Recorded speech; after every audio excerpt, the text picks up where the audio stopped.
All right, Keith. So we are in the SD lab at like 3:30, and we're recording this video for when inevitably everything just explodes during the demo with you in about an hour. So right now we are just getting everything ready. First thing we're doing is going to our middleware.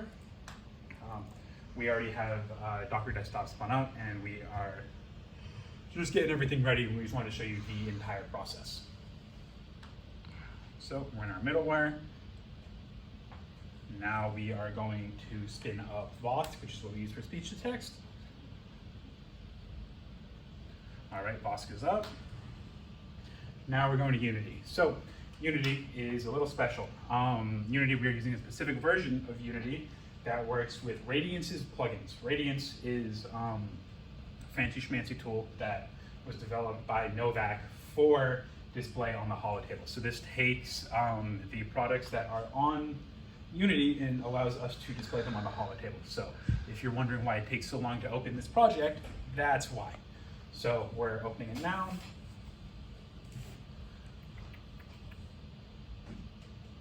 And we're opening it now.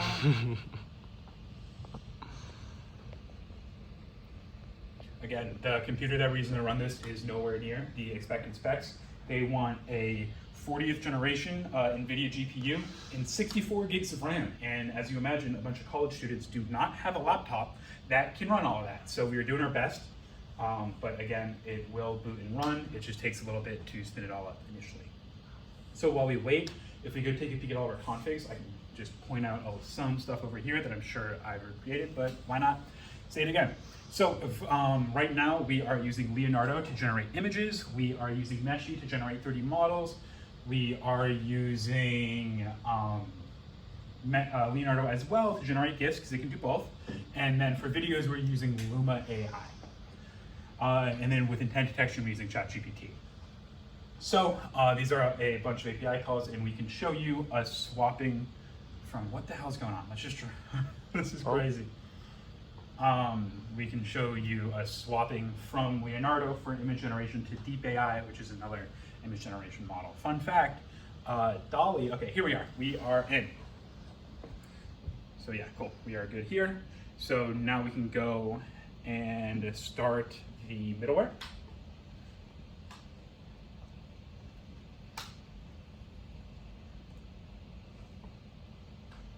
Cool, middleware is up. Now we're gonna go start Unity. This again, actually starting and running the scene takes a little bit as well, but now that we're up, wait a couple seconds. Cool, now we are in game view. This is, let's go back to the scene, game view. This is how it will actually render on the holotable. So you see that weird funky shape on the outside, that's called a frustum. Anything in green will be displayed essentially under the flat of the holotable, and then anything in blue, which is a much smaller area, will be shown kind of floating or levitating above the holotable. Highly recommend being able to see it in person if you can, but of course we cannot afford a $5 million holotable for a demo. So now we are going to go spin up the front end, which the front end is entirely stretchable. We're allowed to use text input. Now let's swap to speech input. So here, this is where we're able to use speech input, and then our keyword is hey holotable. We have to spell hollow that way because of how Vosk translates hollow. So we're gonna start listening. I'm gonna say, hey holotable. Make me an image of a dog. Cool, that kicked it off. As you can see here, we are cooking through. You can see it says make me an image of a dog. Now let's hop over to Unity because this is nice and quick. Click O or just get back to game. Now we just have to wait a second for it to kick in. Yep, and there is our cute dog. The reason why we keep them so small is because we expect this to be used a lot for like demos, just to show the ability of the table. So it's gonna be a lot of people trying to generate things. So we do have the option to make them larger and smaller. Okay, let's go to scene view. So here we can click onto it and then just drag it around. Cool, yeah, just move it to the side. Now let's go back to the front end. Now we're gonna say, hey holotable. Make me a video of a cat. Now, it kicked it off, and you can see it's a video of a cat. So now let's go back to the front end. We're gonna say, hey holotable. Make me a model of a Diet Coke with a straw in it. So that kicked off, as you can see right there. Now we're making that, and now let's go back to the front end one more time. Hey, hollow table. Make me a GIF of a TV.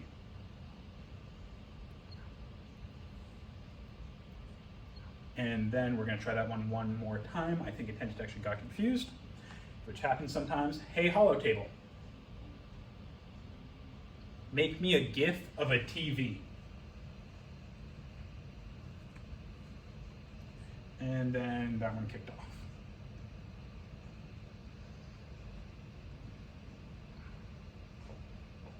Okay, so now let's go take a peek at the settings page of the middleware. Of the front end. So here, just for some convenience, if we go into the settings page, again, this is a little stretch, so this is kind of like cherry on top. You can go look at all the YAML and configurations we have for each and every YAML that we use. So this one is our general YAML file. You can essentially decide the log level. When you're using this in reality, you will probably be on Warn. It's either info or Warn. We're on trace, just so you can walk through step by step and see what's going on here. So if we go change something, let's change num intent detection retries from 1 to 2.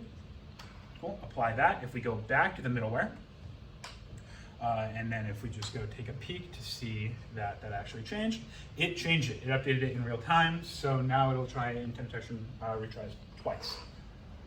So we're just gonna go undo that change because we don't want that. And now we can just go here. So now if we go back to, yep, there is the cat. And Meshi, which is our 3D model generator, does take a long time. That is just a fact of the model generation. So right there on the left you see the video, on the right you see the image. So it seems like we had a little bit of trouble contacting the GIF API, so we'll try it one more time. It's probably just my pronunciation. So we'll do this and say, hey, hollow table. Make me a GIF of a donkey.